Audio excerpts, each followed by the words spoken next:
My guest today is Chris Huffman. Chris was a student at Shaw and now serves as assistant principal at Shaw High School. If I remember correctly, he played about every sport there was to play. And I was just happy to catch him today, right before school started back in January. And I appreciate his willingness to talk about his educational journey and where it started, where it is, and where he wants it to go from here. So, welcome, Chris, and thanks for being here. Well, hey, Dr. Arnold, thank you for having me. Chris, if you would, please tell me where you're originally from and where you went to elementary and middle school. I'm from a military family where I went to, where we were all around, the actual country. Just, my dad was in the military, but originally from Chicago, Illinois. We came here, probably middle, early elementary, late middle to early elementary, and I attended Britt David Elementary School, which was a magnet program back then, and also went to Blackman Road Middle School. Great, both excellent schools. And Blackman Road was Dr. Shoup, if I remember correctly. Yes, sir. It was Dr. Shute. Man, what a great example for you to follow. It So, is. It uh, is. what do you remember? What stands out to you about your high school education and career, Chris? Just being able to be around people who wanted to be here at school all the time. I think school was the place to be. The atmosphere was definitely amazing when we first came in, or especially when I first came into high school, 99 and 2000. I mean, it was just amazing from just the ambiance of being at Shaw, understanding what it means to be a Shaw Raider, basically being captivated into the culture of winning and of academic excellence. And one thing I remember about those particular years is we were at that time pretty much a 50-50 as far as black and white students go at Shaw High School. And They that were. was the only high school, I think, in Columbus that could say that at the time. I don't know if that's still the case or not, but I was always amazed at the way that our students got along together and set a positive example for not just each other, but for teachers and parents that came in also. Yeah. Our staff, still to this day, our staff and students are still one of the most diverse buildings that you can go into in Columbus, Georgia. As far as our staff, we have all ethnicities a part of the staff, also a part of our student body, which contains a little bit of everything. And your magnet program is still broadcast and video production, right? Yes, yes, it is. We still are the Mass Communications Academy that provides. We do movies um, and broadcasting, which is news. So those are our two main focus now. Knowing that we have Tyler Perry Studios, which is up the road, and several movie productions companies that are in the area. And several of our graduates are working in local TV news and sports stations also. Uh, Chris, Yes, they are. what uh, what encouraged or who encouraged you to become an educator? Um, well, I did start off in education. I'm one of the ones that did start off in education. I started off working for a sheriff's department, and I got an opportunity to come in and do some substitute teaching with Mr. Lindsay over at Carver High School, and that's where I started my journey. I don't think it was something that was on the set path, but it was there, and that's where I got my major start was with Mr. Lindsay. That's great. And you worked as a substitute with him, correct? Yes, sir. I did. I worked as a sub, as a long-term sub for Miss Veal. I taught biology. You know that's quite a jump going from law enforcement to teaching high school biology. Yeah, it is. It's a major. Yeah, it is. It was a I, major jump in the two. that says a lot about, first of all, your intelligence, and second of all, your adaptability. Right, right, Not right. That's everybody one of the can things that do you're gonna have that. to be adapted. Yeah. That is true. That is true. So where did you attend college, Chris? I started off at Albany State. I transferred from Albany State to Georgia Military College in Millersville, Georgia, and then I finished off my collegiate career and academics at Western Carolina University in Cullowhee, North Carolina. Yep, familiar with the place. Um, Right. what other careers besides law enforcement did you consider? I considered to be a dentist. I got into dentistry school. Actually, I applied to Howard. Actually got in. I got to thinking about it. My hands are fairly large, there, Dr. Arnold. And I don't think that those utensils and me being in somebody's mouth would have been the best, the best decision. I decided to go into criminal justice and forensics. Well, forensics probably has a lot to do with biology anyway, doesn't It does, it does, it? and your anatomy. Yes. So, what do you remember about your first year of teaching as a sub in high school? My first, my that I, classroom management, understanding that there's more to teaching than just going in there and teaching the subject area. Understanding, what the 504s are, what the students with behavior intervention plans are, what the IEPs and the accommodations, how to test them, just the normal operations of a classroom and of a building, the other things that you have to do outside of teaching.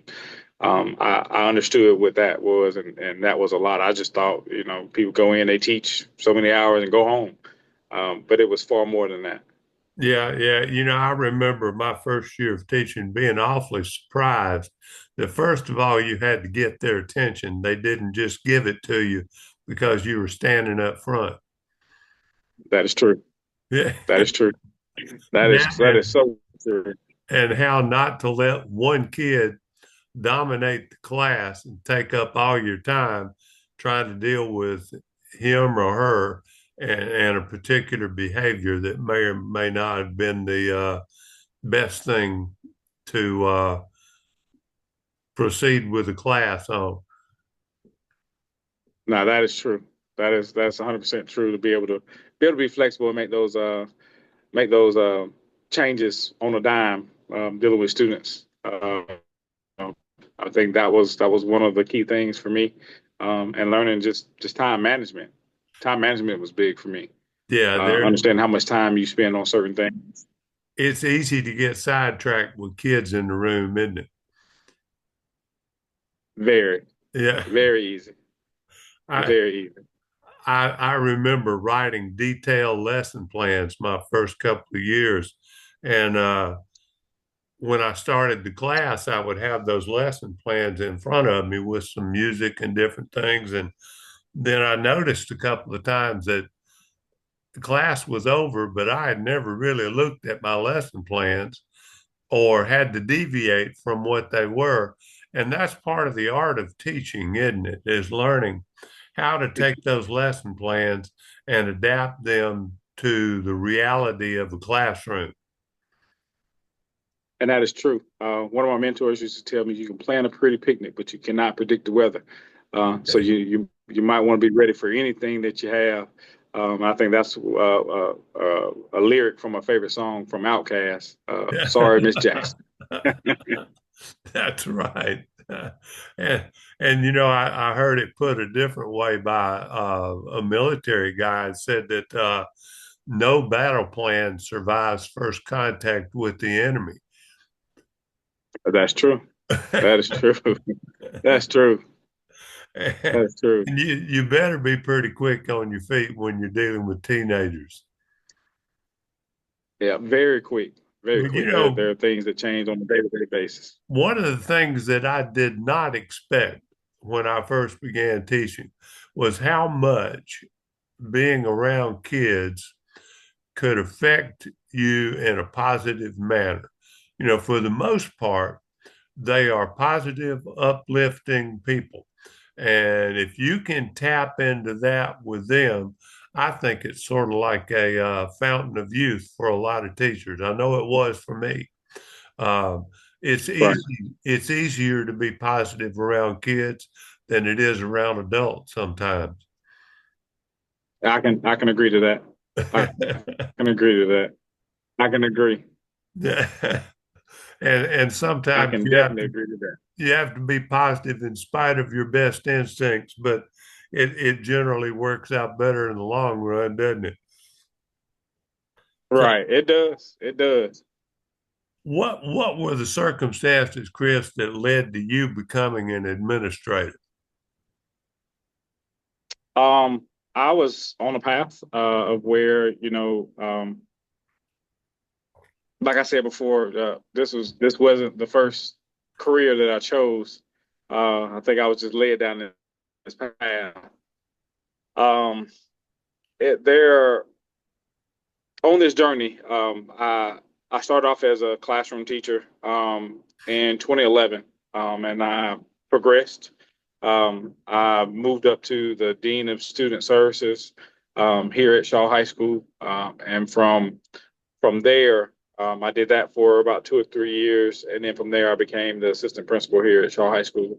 Just moving up, I think that people had a different plan than what I had for my time frame. I was content in the classroom with what I was doing in my bubble, and understanding, I can control my atmosphere instead of having control of the atmosphere of an entire building.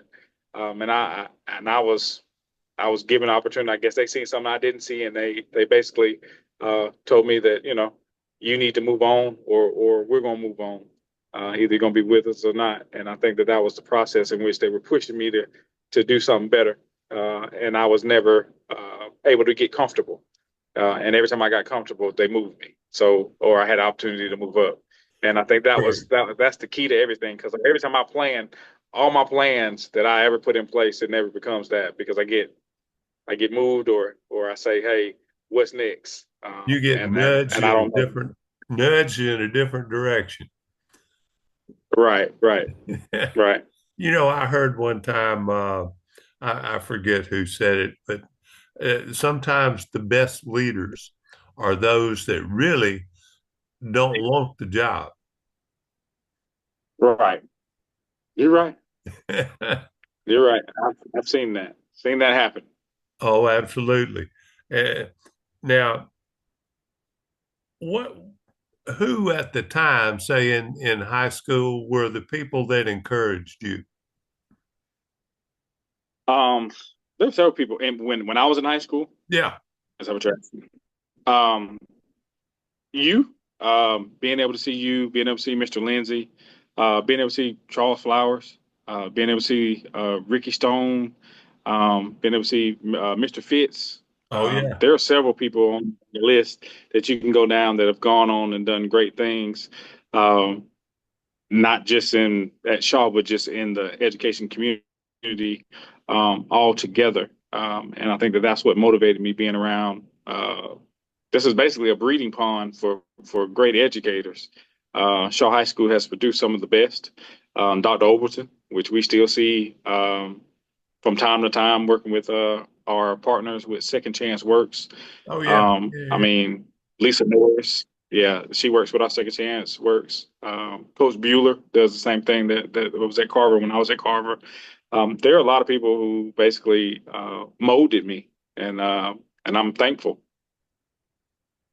Well, that's great. And you know, it's one thing for people to attempt to mold you, but it's another thing to have the personality that takes correction and instruction and applies it to what they're actually doing with their career. Right. Right. I agree with you. I So, agree with you. what what is the part of administration that you enjoy the most? Being able to interact with um, all people, uh, including the adults in the building, and the kids, being able to learn from everybody, and being able to be a good listener, being able to listen to what people need, what people want, and being able to provide that structure for them, and being a good role model uh, for our young teachers coming in and for our students that see on a day-to-day basis that somebody that looks like them and somebody who talks like them is in a position where they're making some of the decisions, and it's a good example to be able to see that and have a diverse population and be able to do it. I think what I like most about it is you get to touch everybody. Absolutely. And, one of the hardest things for an administrator to learn is that everybody sees everything you do. You might think people aren't watching, you might think people aren't paying attention, but I'll guarantee you, when you're in a building and you're a building level administrator, you are being watched every day by somebody. And And that's true. one of the things I fervently believe is that part of our job as administrators in high school is to model the behaviors we expect to see in other people. I agree with you, and that's from the our students and our adults. Exactly right. And I've always been amazed by teachers who think that they can tell kids a rule and And then they think don't. it's okay that they violate it themselves. And you know what? That's one of my pet peeves. And you see it all the time, especially with cell phones. You tell kids, I'm sorry, you got to put those cell phones up, but I'm going to keep mine out because my daughter might call later on. Well, we had a fix for that. We had a program that Dr. Hendricks adopted, and she seen that Dave Chappelle was using them in his comedy shows. And one of his biggest things were, I want you to be, instead of catching the moment and recording the moment, I want you to be in the moment. There you go. Um, and we use that motto now for our students to be in the moment through their educational process. And we use what we call a yonder bag, where all students have to lock their phones up from 8:40 to 4 o'clock every day, and they unlock them at the end of the day. And it's been working amazing. The social emotional has also we've seen a good turnaround in that, where we are seeing like students actually talking to each other instead of texting each other, sitting next to each other. And it's been amazing. Our teachers are able to teach, and they're not fighting over a cell phone or social media. We also seen it's been a behavior drop too, with the drama. Man, that's great. That is great. Now, you said school starts what time in the morning? The actual bell rings at 8:45, 8:40, and the 8:45. late bell is eight And, forty five. when you were in school, we started right at the crack of 8 in the morning. And That's true. that means our buses sometimes were on the road as early as 6 in the morning. So has that made a difference for high school kids starting even 45 minutes later? It has. I think a lot of our students are able to get up and able to maintain, get up and eat in the morning, be able to do those things from what they have in the past. The only downside to that is just being as it being later in the day, activities tend to run a little later, due to we don't get out of school till 4. Yeah. So daylight saving time, we're just especially for football or for any outdoor sport, that sun catches you quick. Yes, it does, So doesn't it? I mean, but overall, they've made the adjustments. Either they come in early or they stay late, and we actually got lights on the field now, so Oh, that's a lot good, better. good. That's great. Yeah, Yeah. yeah. I know back might have been before you were in school playing football, but some of the coaches had to go out before each practice and collect rocks and stuff off the field because it was in such rough shape, and you didn't Right, want players injured because of the rocks that were on the practice field. right, right. It was still that way a little bit when we got here. So Are the hills still there? the hills are still there. They're still burning. They're still burning that midnight oil. So Yeah. yes, the That was students still understand what. and I was always amazed at Coach Flowers and some of the other coaches too that would have kids running hills while everybody else was practicing, and I would ask him what is that for, and he said, well, they got here late, they lost a piece of equipment, or they just weren't paying the attention that we required during practice, and most of the kids, I know you included, said that that was one of the best motivators to do the right thing that they had ever seen. Oh, it was. So you wouldn't have to It run was. those hills anymore. That is true. That is true. That Now, is major motivation. I really like the idea of the little uh, pouches for cell phones. Are there other schools around that have adopted that idea? We're the first ones in Muscogee County to adopt the Yonder bag, and it's been going pretty good. We don't have any issues with students in Yonder bags. We also have the medical Yonder bags as well for our students who have who use their cell phone to check their their blood sugar, or Blood sugar, if there's right? some heart monitor or anything that's on their cell phone. We do have special bags that have Velcro. So we're accommodating every student in the building and making sure that their learning experience here is cultivated to their personal experience. Do they keep those bags in their lockers or in their? Um, yeah, they do. They can. They can keep them. They can take them home. They're their bags. They don't turn them in at the end of the day. They turn them in at the end of the year. Um, and it's been going pretty well. Well, good. Now, is that essentially a Faraday cage? Uh, Give or take. Okay. All right. Good. Good. Well, I kind of wondered, how that was working, and I'm glad to hear that it's making a difference. That's great. Now, It is.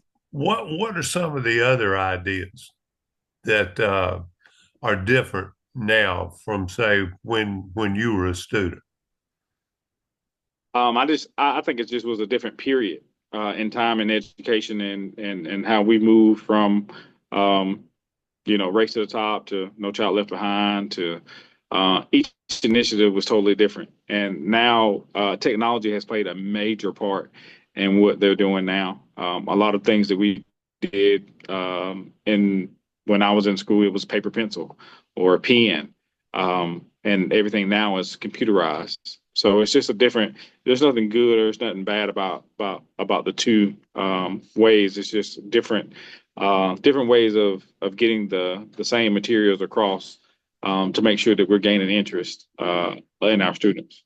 Do you think that more students now are able to do the work strictly from a computerized or technological basis, maybe without even the other than the occasional guidance from a teacher? That was something we struggled with, was that not every student could perform from a technological aspect as well as they could as with a physical teacher in the classroom. Right. I think it goes both ways for us as well. We do have students that do very well with online assignments and being able to watch a video or watch or be able to listen to recordings from teachers when they drop it in to Canvas to be able to do it. And then you have some students that need that little bit of assistance and needs to be get that one on one.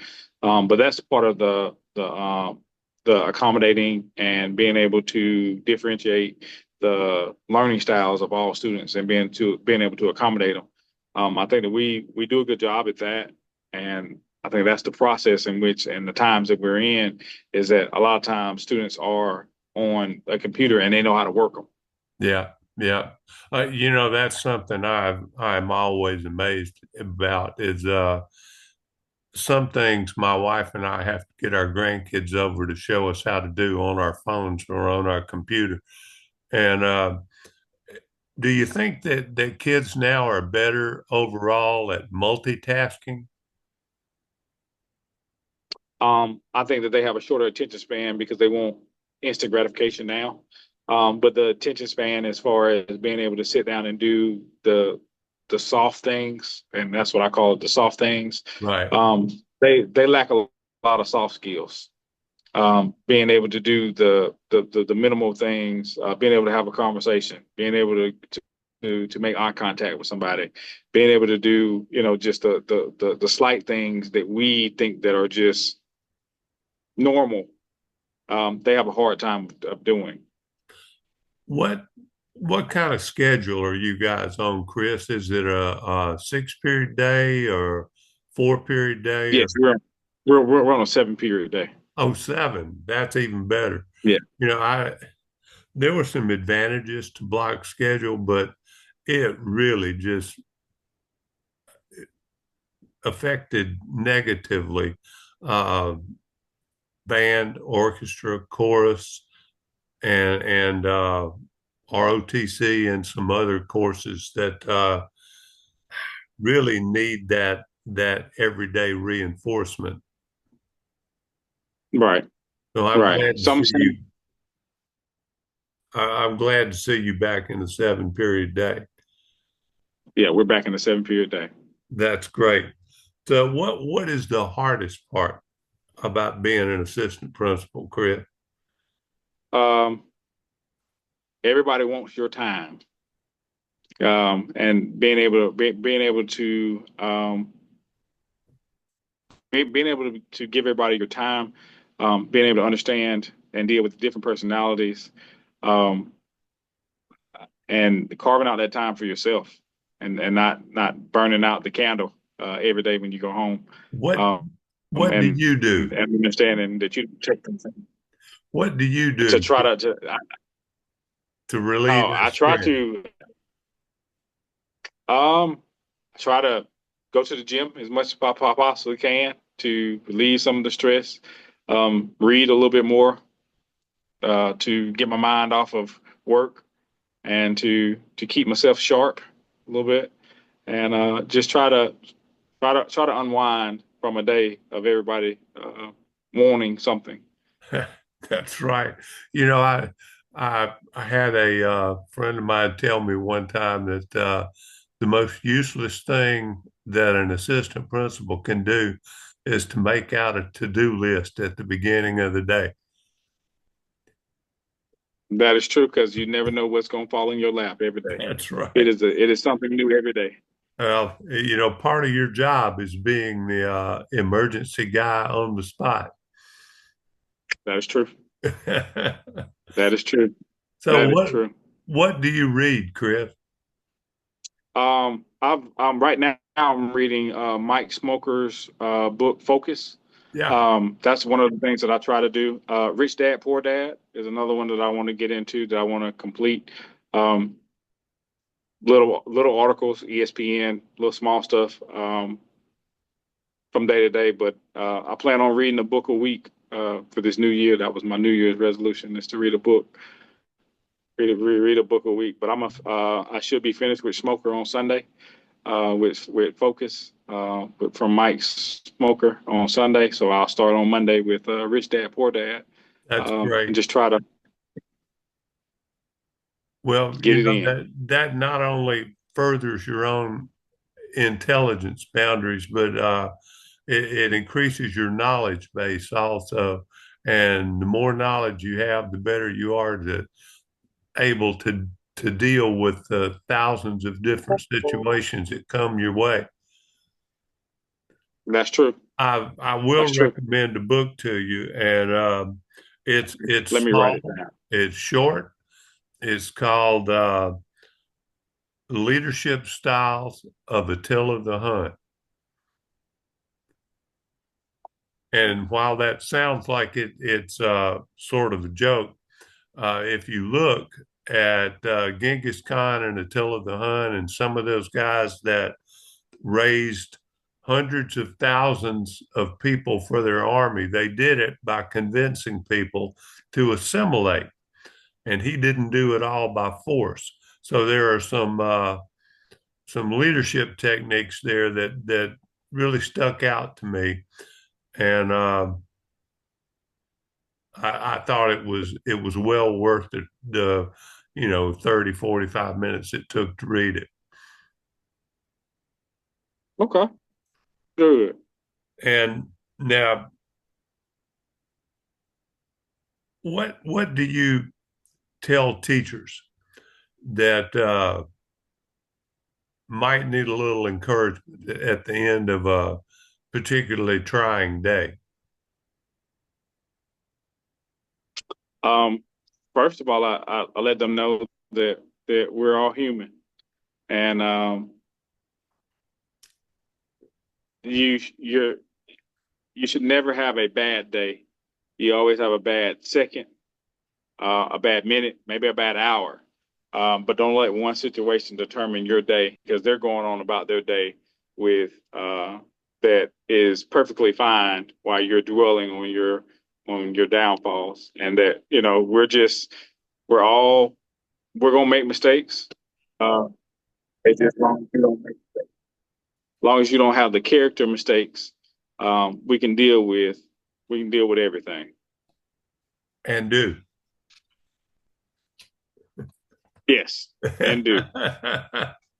Yeah, it Yes. was a lesson in itself, I think, for me and maybe for most administrators to discover that teachers are people too, and they do have people issues and people problems, and not everything Right. that they do happens at school. That's true. That is true. That's 100% true. And I tell them that you know, their social emotional is just as important as the kids, because I need you Hey, to be at your best. Because exactly right. they're looking at you to get the energy off of you. Yes, they are. Chris, do you have any words of wisdom for teachers that might be considering going into administration? I would say that it is a thankless job, but it's very rewarding to see your students come back and they thank you for the words that you said, and you might not think that they pay attention to nothing that you say. You And those know, are the ones that are going to always tell you that I remember when, and you might not remember. that's part of that delayed gratification that you have to make a part of your life if you're going to be Right, an effective leader. right. That's true. So, Chris, I appreciate you being willing to talk today and for sharing your ideas and parts of your journey. And I know you're going to continue to grow as a person and as an administrator. And I look forward to seeing you succeed at the next level and the next level and the next level after that. Well, thank you, and it was nice talking to you. And we got to get you some of this Raider gear, the new Raider gear. So just stop by one day. I'll do that, Chris. I appreciate it. And thanks for being here and talking with me today. You have a great rest of the day, and I hope we don't get snowed in. Well, I got my snowsuit on today, so There you go. it'll be just fine. Good move. All right, buddy. I enjoyed All it. right. Talk to you All right. later. Thank you. All right. Thank you so much.